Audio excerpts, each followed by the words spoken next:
रावण नीति की यह 8 बातें आपकी आंखें खोल देंगी। रावण का अपना कोई नीति शास्त्र उपलब्ध नहीं है। रावण ने शिव तांडव स्तोत्र, रावण संहिता, 10 शकातम अर्क प्रकाश, 10 पटलातम उट्टंडी शंत्र, कुमानंत्र और नाड़ी परीक्षा नामक ग्रह रावण ने ही लिखे हैं। इसके अलावा अंक प्रकाश, इंद्रजाल, प्राकृत कामधेनु, प्राकृत लंकेश्वर, ऋषि वेद भाष्य, रावण नियम आदि ग्रंथों की चर्चा भी होती है। अरुण संहिता और लाल किताब को भी रावण रचित माना जाता है। रावण की नीति रावण संहिता और वाल्मीकि रामायण में मिलती है। आओ जानते हैं रावण नीति की 8 प्रमुख बातें। पहला है निर्णय के पक्के रहो। रावण ने अपने नाना सुमाली से कहा, जो एक बार मैं ठान लेता हूँ उससे मैं कभी पीछे हट नहीं सकता।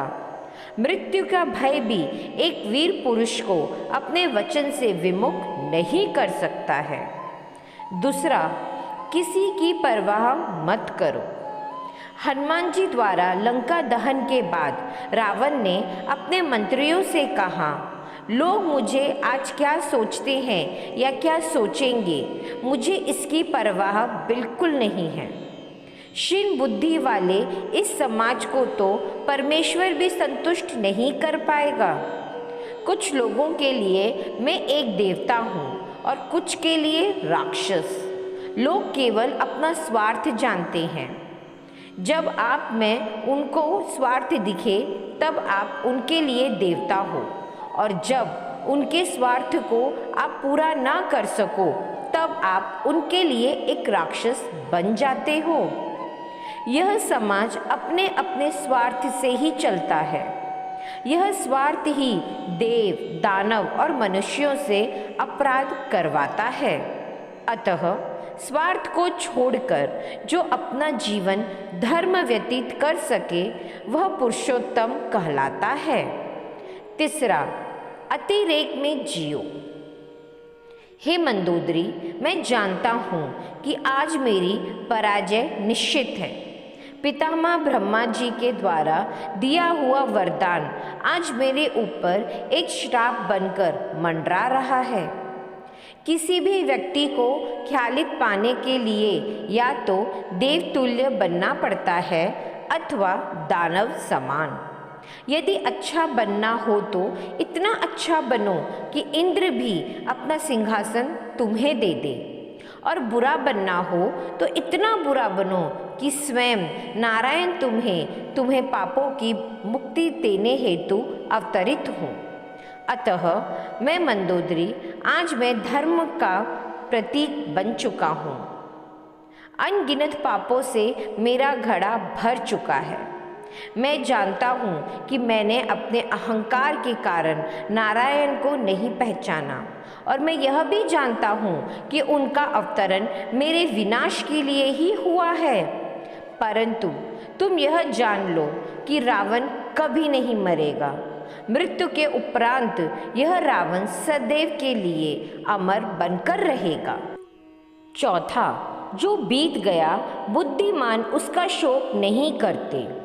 जब रावण की सेना को प्रभु श्री राम की वानर सेना ने क्षति पहुंचाई, तब रावण ने लंका को संकट से बचाने के लिए कुंभकर्ण को जगा दिया।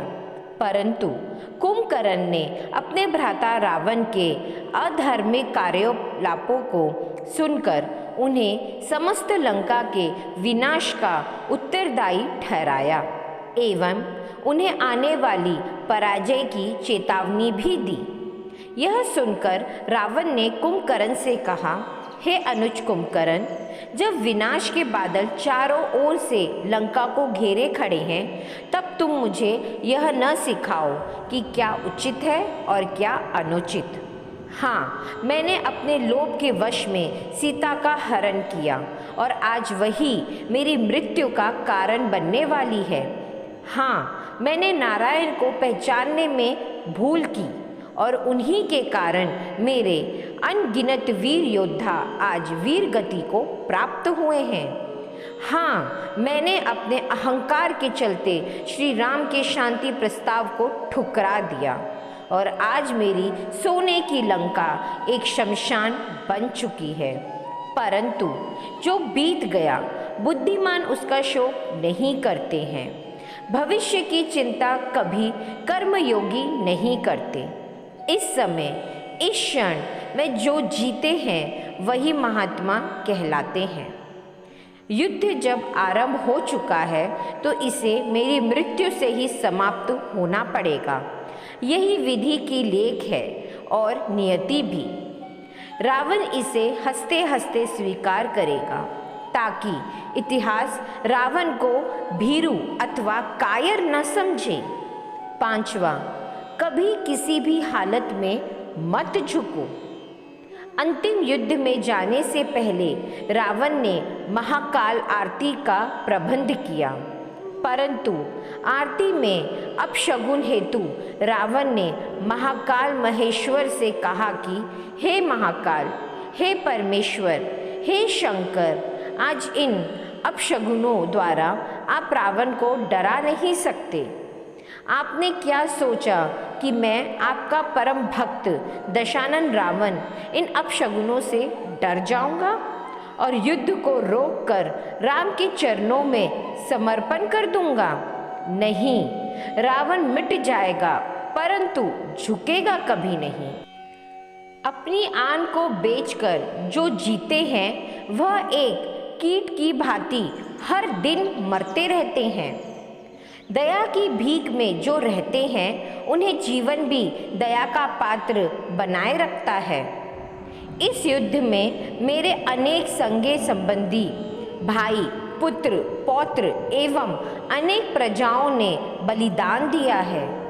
आज यदि मृत्यु के भय से मैंने अपने घुटने राम के समक्ष टेके तो मेरे परिवार और लंका के वीरों का बलिदान व्यर्थ हो जाएगा और इतिहास मुझे विभीषण की भांति कायर ठहराएगा।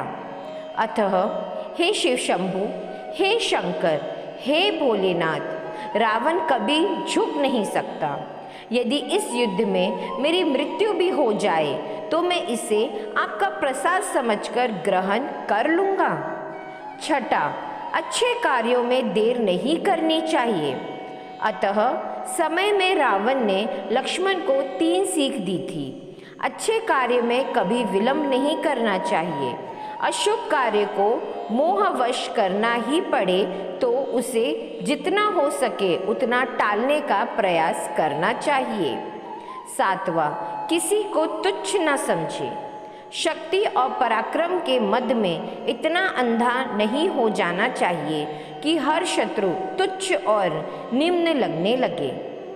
मुझे ब्रह्मा जी से वर मिला था कि वानर और मानव के अलावा कोई मुझे मार नहीं सकता। फिर भी मैं उन्हें तुच्छ और निम्न समझकर अहम में लिप्त रहा, जिस कारण मेरा अमूल विनाश हुआ है। 8वां, गूढ़ रहस्य किसी को न बताएं।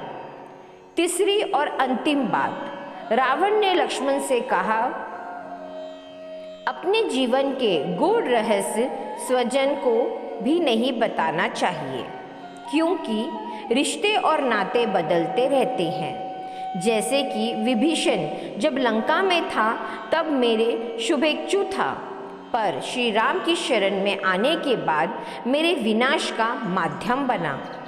ऐसे ही और वीडियोस के लिए चैनल को लाइक, शेयर और सब्सक्राइब ज़रूर करें। राधे राधे।